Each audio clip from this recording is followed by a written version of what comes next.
नमस्कार, मैं बीके यादव और आप देख रहे हैं भारत न्यूज लाइव। प्रेम, भाईचारे व बंधुत्व समता की बदौलत दुनिया के ज्यादातर देशों में लहरा रहा है इस्लाम का पताका।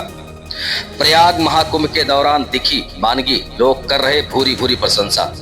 लगा अफ्रीका प्रस्तों के मुंह पर तमाचा। उत्तर प्रदेश जनपद प्रयागराज में चल रहे महाकुंभ में उमड़ी करोड़ों की भीड़ से शासन प्रशासन के पसीने निकल आए तथा सरकार द्वारा किए जा रहे खोखले दावों की पोल खुल गई। वहां पर मची भगदड़ से बहुयात में लोग घायल व हताहत हो गए। भारी भीड़ और जाम के चलते जो लोग सीमित समय के लिए राशन पानी लेकर के आए थे, उनके सारे राशन पानी खत्म हो गए। ज्यादातर शौच व पानी की दिक्कत हो रही थी, खासकर महिलाओं को।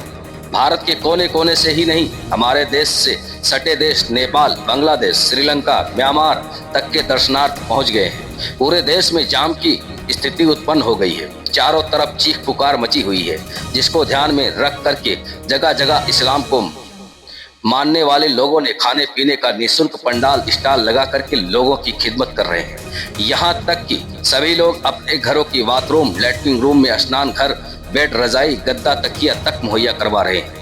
मेरे संवाददाता दिलेश्वर प्रसाद ने जहां जहां मुसलमान भाइयों ने स्टॉल लगाया था, वहां का जायजा लिया और उनसे पूछा गया तो उनके द्वारा यह कहा गया कि जो भी व्यक्ति इस्लाम में विश्वास करता है वह भूखे लोगों को भूखे सोते नहीं देख सकता। इस्लामी मान्यता है कि हमारे देश में अगर अच्छा से अच्छा भोजन बना है और उसकी खुशबू जहां तक जा रही है वह हमको देखना पड़ता है कि लोग कोई भूखा तो नहीं है। अगर हमारे पड़ोस में कोई भी इंसान भूखा है तो हमारा अच्छा से अच्छा खाना हमारे लिए व्यर्थ समझा जाता है। हम सब यहाँ धरती पर तमाम पंथ मजहब में बटे हुए जरूर हैं, बाकी ईश्वर अल्लाह सबका एक ही है। हम सब उसी ईश्वर के संतान हैं और हम सबको एक दूसरे से मिलजुल कर पूरा जीवन व्यतीत करना चाहिए। यह अलग बात है कि इस आधुनिक समय में कुछ लोग अपने राजनीतिक स्वार्थ के लिए हमको आपस में भाई से भाई को लड़वाते हैं, ऊंच नीच छुआछूत हिंदू मुस्लिम करते हैं, जो ईश्वर के मर्जी के खिलाफ है। प्रयागराज का 8 किलोमीटर का क्षेत्र लगभग खचाखच जमा गया है।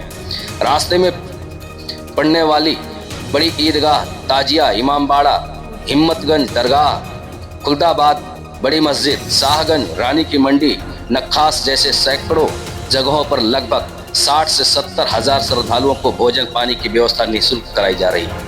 लगभग 50,000 रजाई, कंबल, तकिया की व्यवस्था कराई गई है। सभी मस्जिदों के माइक से सभी नवयुवा बच्चों को यह निर्देश दिया गया है कि पूरे तरीके से जी जान लगा करके श्रद्धालुओं की सेवा करें।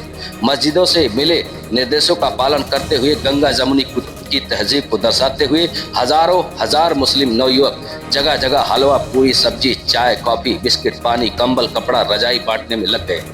एक बात और गौर करने की है कि कुंभ की शुरुआत में ही कुछ असामाजिक तत्वों के द्वारा पूर्व सांसद दिवंगत माफिया कहे जाने वाले अतीक अहमद की फोटो लगा बैनर लगा करके इन्हीं मोहल्ले में माफिया राज खत्म करने की बात लिखी गई थी।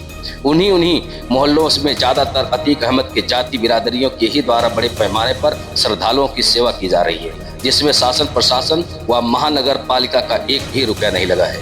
भारत न्यूज लाइव के लिए उत्तर प्रदेश प्रभारी Chhattisgarh zero ground report Dileshwar Prasad की खास